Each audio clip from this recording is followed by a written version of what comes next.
Alexis Aranda asks, what are your thoughts on the effects of technological progress in our society? Do you think it has made our lives more fulfilling, or has it dehumanized us? That's another superb question. I think the answer is both, and I think it depends on what kind of person you're talking about. For somebody like me, who 90% of the time, I would say I'm more of an introvert, despite the fact that I do a show where I'm massively extroverted. But I like quiet time, I like alone time, I like solitude, I like doing my own thing and figuring out stuff on my own. And for a guy like me, it allows me to connect with the world, whether it's through Twitter or Facebook or whatever. I don't really use Facebook, so I don't know why I threw Facebook in there. But it allows me to communicate with the world and feel connected without being out and about in public and doing it face-to-face and doing it that way. So for a guy like me, and for people who are more introverted and socially awkward in public, it's good. It's an overwhelmingly positive thing. It also has the benefit of having the free flow of information where you can educate yourself on a level that nobody could have imagined educating themselves this well in 1980 when they're on their own in their house.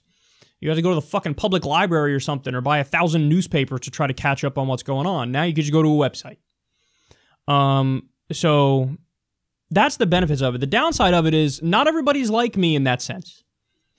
There are plenty of people who crave that human contact, human connection, in person, face to face, eye contact. You know, that's a whole.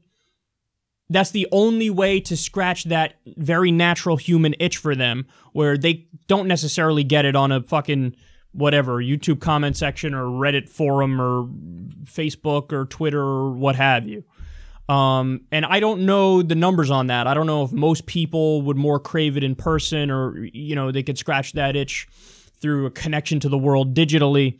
But for those people, I would imagine that technology, they would say it's dehumanized us and it's made us more segmented and separated. Again, I think the fact that I can connect with you guys and you can connect with me, and we have our own little secular talk community, and, you know, I think that's an overwhelmingly positive thing, and it makes people feel more connected. But I'm sure there are many people who are old school in their thinking, and they say, no, that's not enough for me. I need to get together in person, and it's got to be something that's more tangible and right in front of me.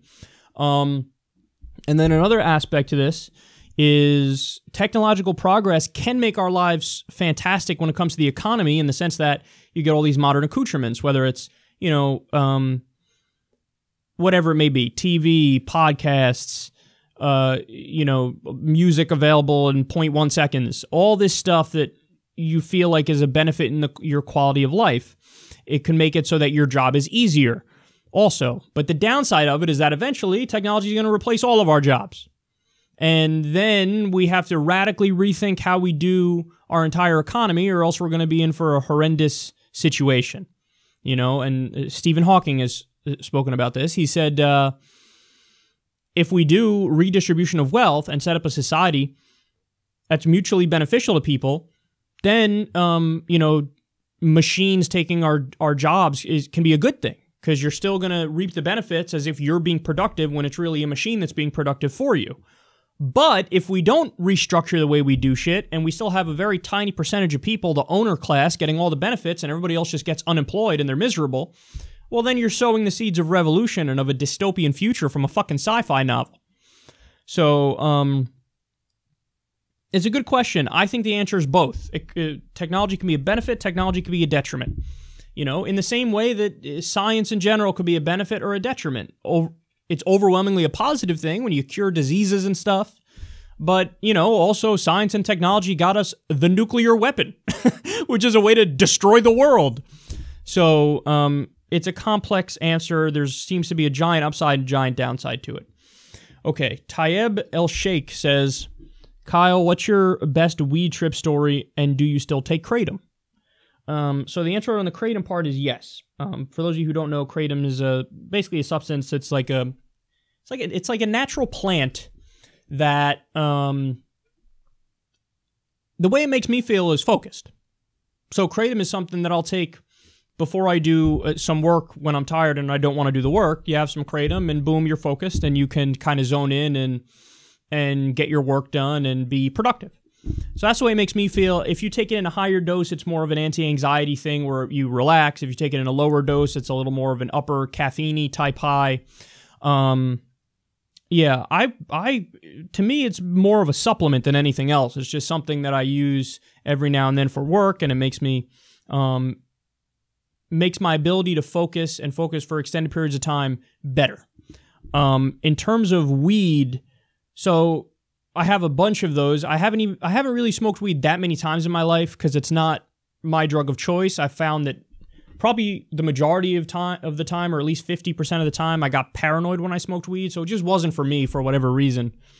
And we covered a story a year and a half ago or 2 years ago about how there's a gene that if you have that gene, you're likely to have that reaction to weed, where for a certain percentage of people, they get more paranoid when they have it because it's a genetic issue. Maybe I have that, but there's a few good ones. So one time, me and my buddies smoked it in high school, and I'm not kidding when I say we laughed for about 30 minutes straight, and nobody knew why we were laughing.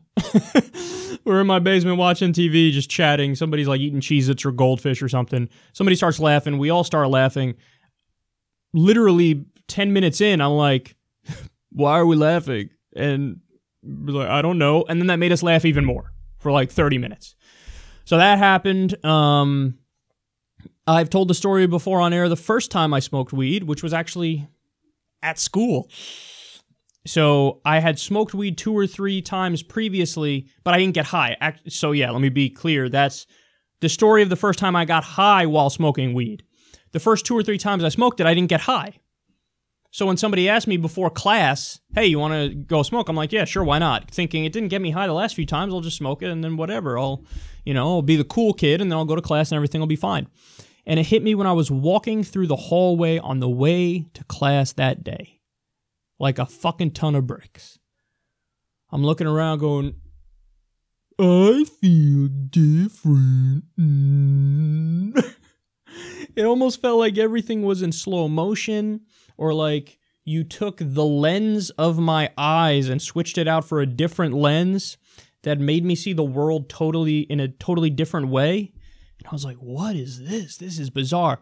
And I'm sure my eyes were bloodshot red. I didn't use clear eyes because I was the amateur of all amateurs. And I'm sitting in class, and the entire time I'm sitting in class, I'm going, every single motherfucker around me knows I'm high off my ass cheeks right now. So yeah, I have those are just 2 stories. If I could think of any more, perhaps I'll discuss them at a different time on the show. But those are the 2 stories that stick out the most in my mind in terms of interesting stories when I got high.